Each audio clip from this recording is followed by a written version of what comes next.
everybody, my name is Pajama Gamer and welcome to the first in what I hope is a really long list of video game reviews. Where did the name Pajama Gamer come from? Not that difficult. First thing I like to do when I get home is I like to get into my pyjamas and play some video games. So I would eventually like to do some walkthroughs, however, bit embarrassing, I don't know how to do it. I know YouTubers such as PewDiePie and Jacksepticeye and Cinnamon Toast K and all of them, they have the technology to have on the screen what they are playing with the picture of them and usually in that corner right there. I don't know how to do that, so to start with I've kind of figured that I would do some reviews. My plan is I will do reviews of games that I have played. A lot of them may be Lego games because I really like them. I have some on PlayStation Portable and I have some on the PS4, so hopefully over the course of the next couple of weeks we will have a look at some games together. And if I ever develop or if I ever get my hands on the technology to do it, I would love to do some walkthroughs for you all. Until then, also I plan on doing some mobile phone app games as well. It was a massive dilemma, but eventually I decided that the very first game that I would do a review on is one that I played 8 years ago on the Nintendo Wii and then replayed it again about 4 years ago when I got myself a new PlayStation Portable. Well, it's not new then, the PS Vita had come out by then, but I had just bought it for myself because my history in gaming is not all that extensive. I had an Atari, I had a Sega Saturn, I had a computer, and then I had a Wii when, and I had a Wii. I had a Nintendo Wii where, that me and my sister brought for Father's Day. So, the one that I've decided to go with first is Lego Batman, the video game. My hope with these games is hopefully to keep it as short as possible, and it will take 5 different sections. The first section will be facts about the game, when it was released, what it's available on, maybe a little bit of the plot and how it works. The second bit will be about the gameplay, what kind of perspective it's in, whether it's a puzzle game, a horror game, a shooter game, etc, etc.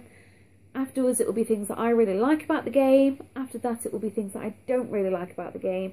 And then to finish off I will hopefully get done the overall out of 10. I will give it a mark out of 10. I will do halves because I tend to find that a lot of games don't really fall into the 7 or don't really fall into the 8 or don't fall into 6, don't fall into 7, etc, etc. So I decided to redo it because listening to it I got 13 minutes in and I got absolutely sick to death of me saying I don't mean to. A lot of it is the time when I'm thinking.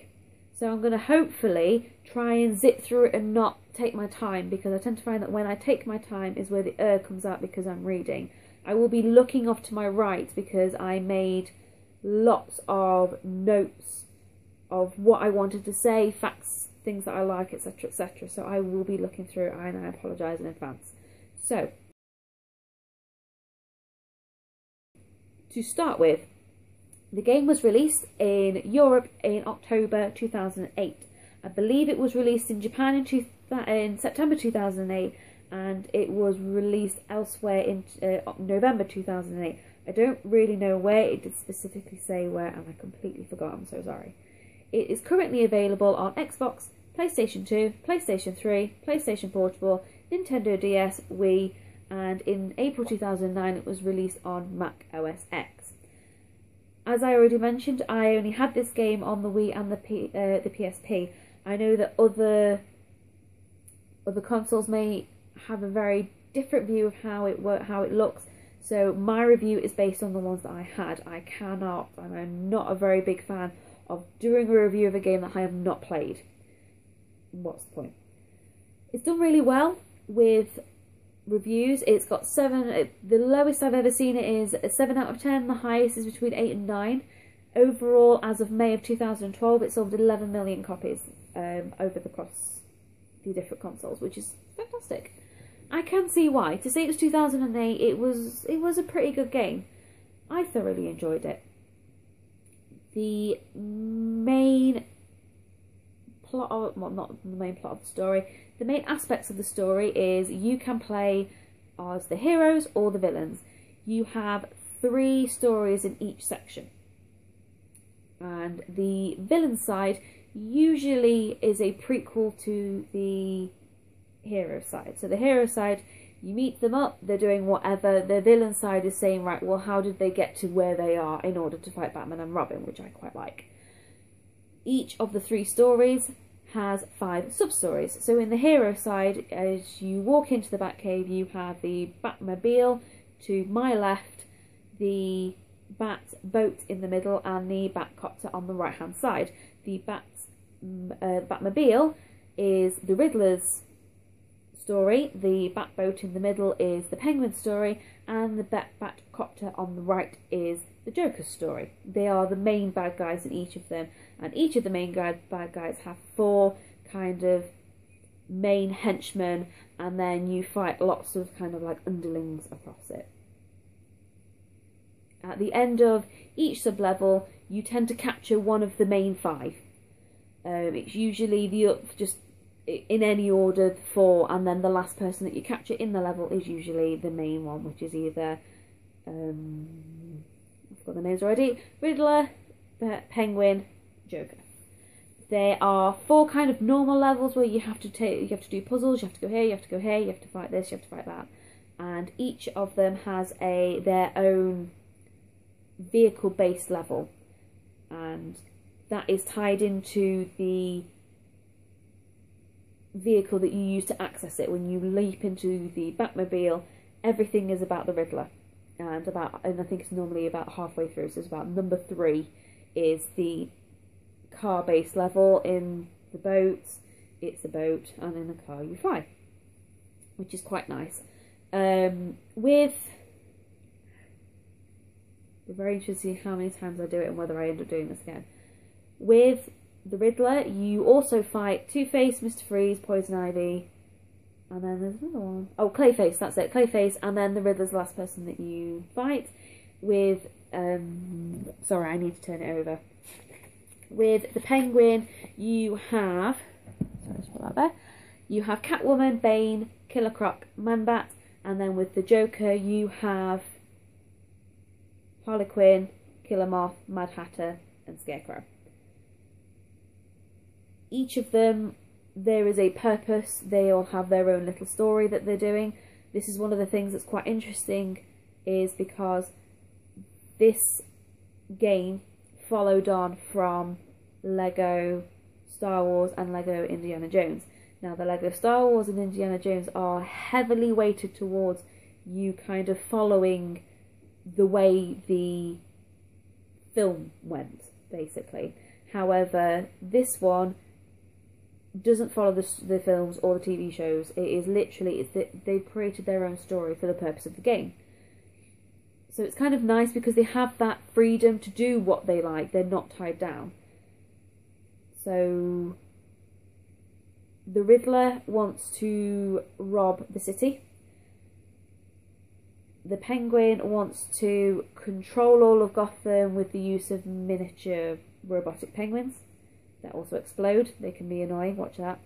And Joker wants to blow up the cathedral and spread the entire area with laughing gas. That is a basic look at the game, what it entails, and after that I will go into gameplay. It is a third-person perspective, and you primarily work with solving puzzles. For instance, you'll have a machine, one will have the primary colours on, and then in order to unlock a certain thing you need to have a certain colour in a barrel that's underneath it, so you need to click whichever one makes the colours. It is also quite a lot of baddie fighting, and you have bosses at the end of it that you have to go and defeat in various complicated ways. Usually also revolves around building Lego items that you usually have to destroy in the area around you. You can interact, you have like, everything's made of Lego, but you have a background, and then you have certain objects that blatantly stand out, and these are the ones that you can interact with, such as you can blow them up, you can do whatever with them, you can get in cars, etc, etc. As I've already said, that you have the three main well, 6 main stories technically if you're counting the villains and the heroes. Now you have a story mode, which your story mode just drops you straight into it. You play the story that they want you to do, and then that's that. At the end of each level, you unlock the characters that you have either played or have turned up in the level. So for instance, in A Poisonous Appointment, in the first one you will unlock Poison Ivy. However, afterwards you can do free play. Once you've played all the stories, once you've unlocked all the characters, you can go back and replay the levels, because each of the levels has a certain amount of collectibles. You have 10 mini kits, 25 hostages. There are 30 levels, but only 25 hostages, because you don't have hostages in the vehicle-based levels. And you also have, it's a line of studs at the top, and that's your true hero counter. You have to get a certain amount of studs to get the true hero status. And then you also have the red brick. Now your red bricks are the ones that are very heavily puzzle based. You have to solve, you have to have a puzzle, you have to press things in a certain order, you have to make different colours in order to get your red brick. You have 2 characters all the time. In the story mode it's usually Batman and Robin.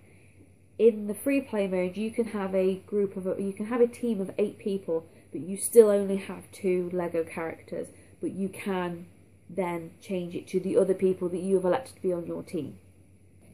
The red bricks tend to be a little bit like cheats.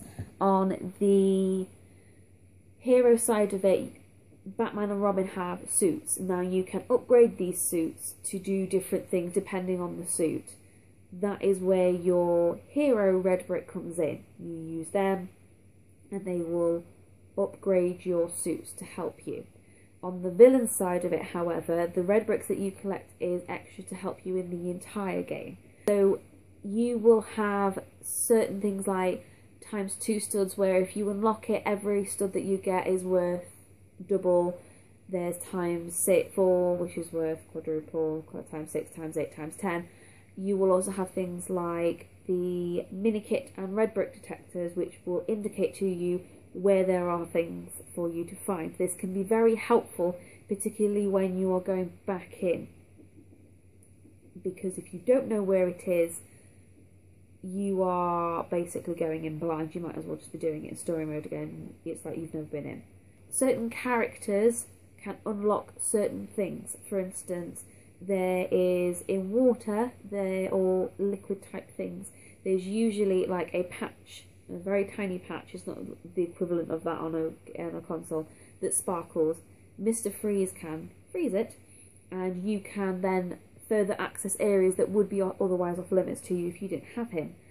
Poison Ivy will have certain areas that will be like a little heart, and she will help plants grow, which can boost your height up. You can bounce, you can get to areas that you couldn't get before.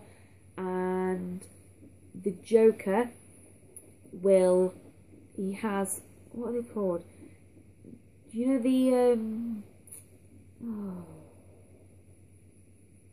the hand buzzers? That's usually a joke where you shake somebody's hand and it gives you an electric shock. Because that is one of the Joker's main ways, he can use that to access and switch on certain machines that unlock other things. You usually find them, they're green, they have purple bits on them, which is the colour of the Joker, and then on the top they have like white plates. So I like that aspect of it, that every character that you unlock most of the time is needed. Some characters have what's called a double jump, where you jump again, they can jump higher onto areas that you wouldn't otherwise be able to get. Yeah. Oh, no, I haven't done this bit. In the game, you have what's called a fighting combo. It's not a button combination, it is you will get mobbed by multiple different people at the same time. For every extra person that you hit, you have a ×2, ×3, depending on how many you kill in a very short period of time. If you then go and collect a whole bunch of studs, the studs worth is times by the amount of number that you had. So for instance, if I was fighting 10 baddies, I defeated them all in a row, and then I went and got a silver, I went and got a whole bunch of studs, the worth of the studs will be 10 times what they normally are. There are 4 different types of studs. A silver stud is worth 10, a gold stud is worth 100, a blue stud is worth 1,000, and a purple stud is worth 10,000.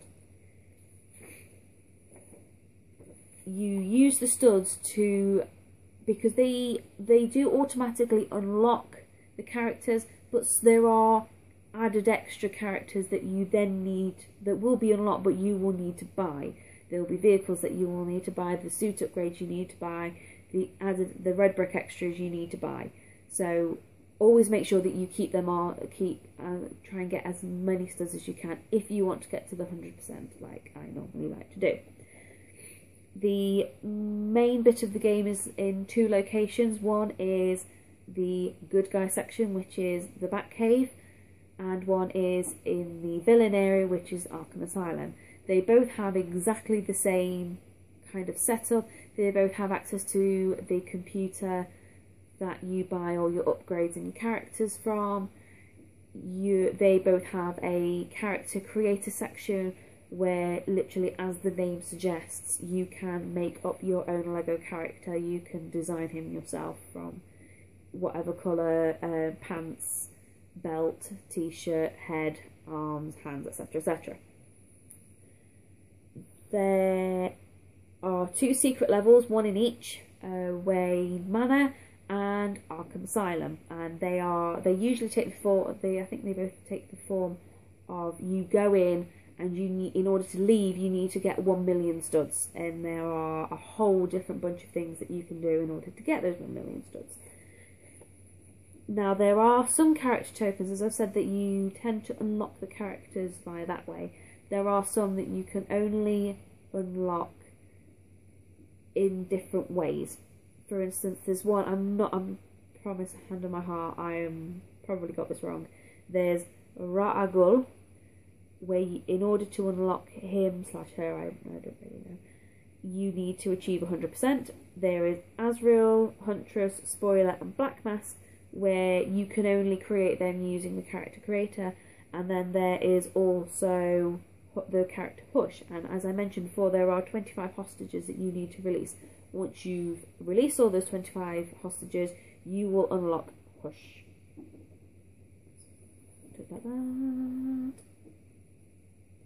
Ooh, the last thing is, or last couple of things, there you are given 4 hearts. They can extend with one of the red thingy upgrades, red brick upgrades, that's the one.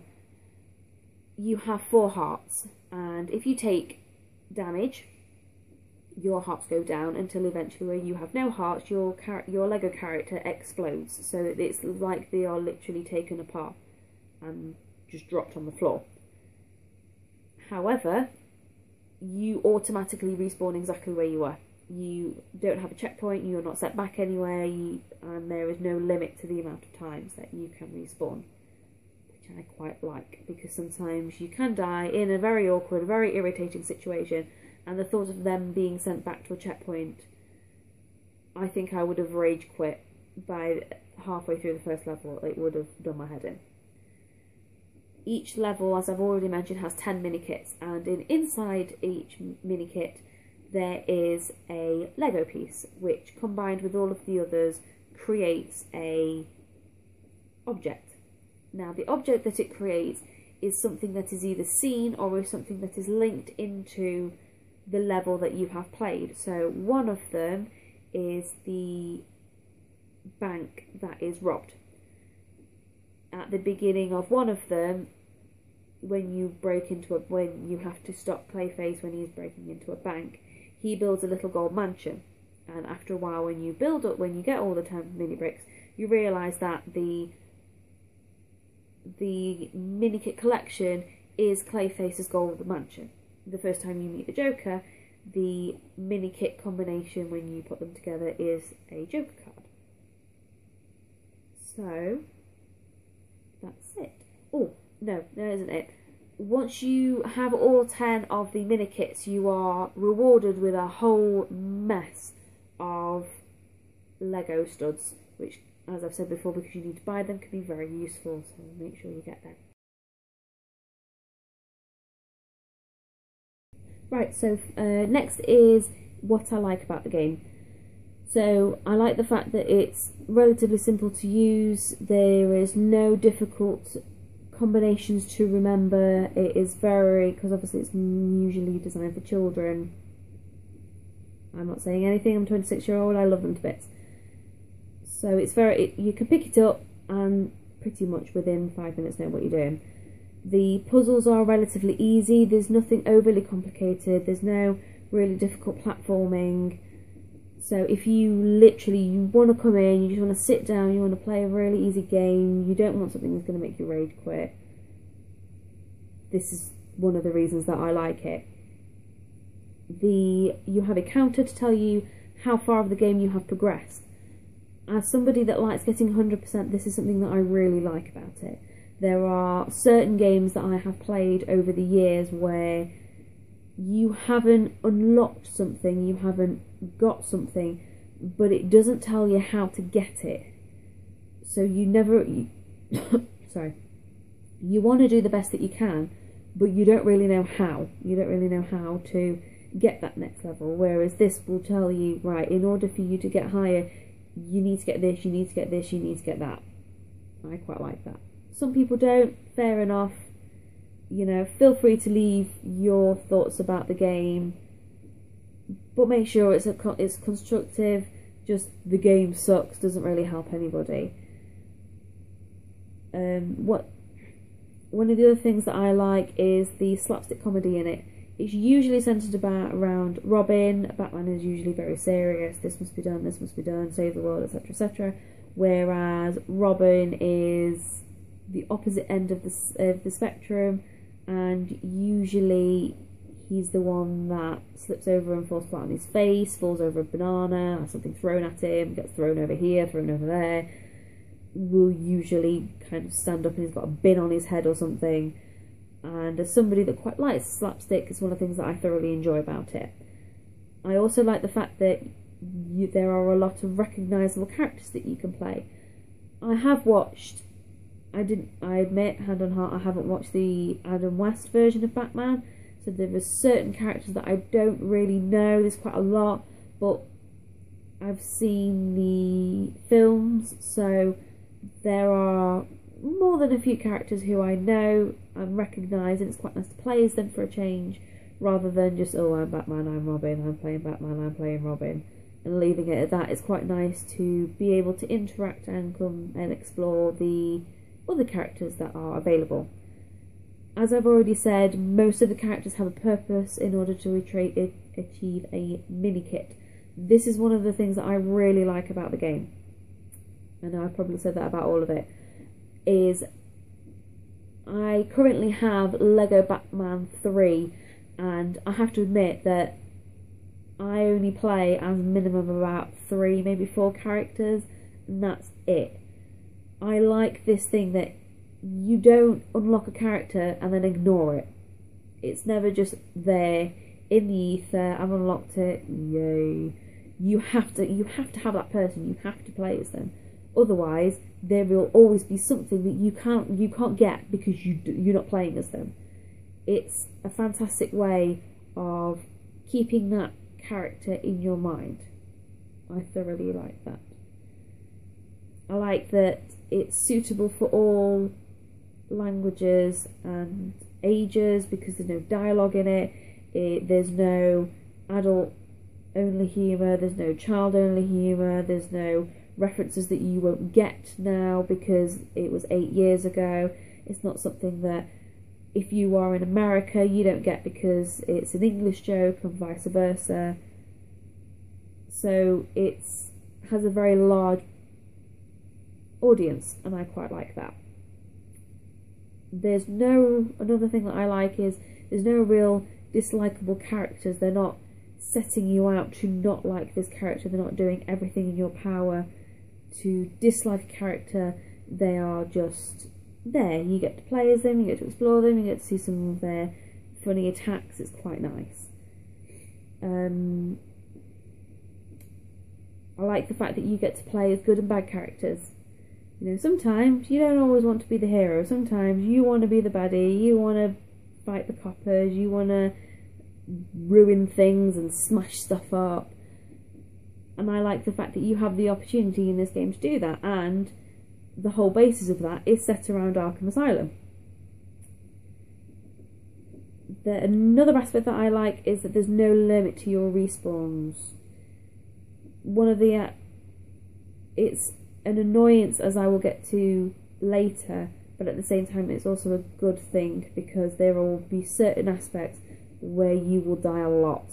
There will be a camera angle that you don't see, there'll be a jump that you don't quite make, and if I had to play this game knowing that I had a set limit of lives, I will probably rage quit quite quickly, because it would just do my head in.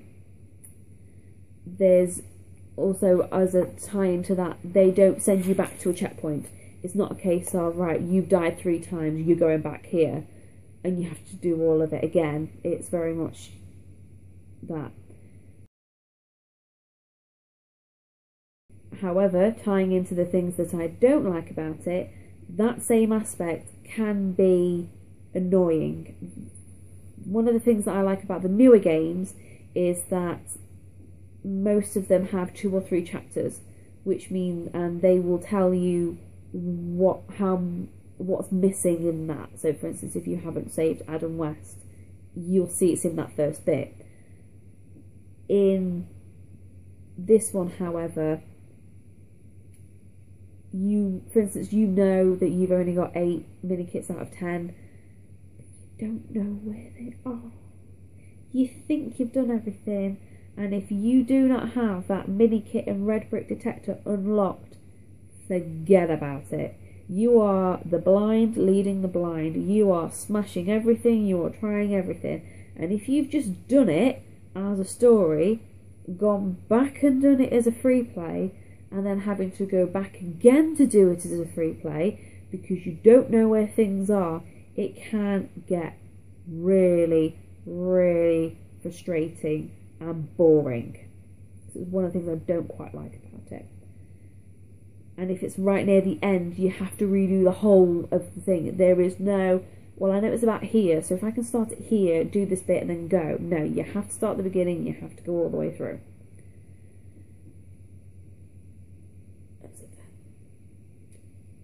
As I've said about the respawns, there are certain areas where you will essentially be pinned down.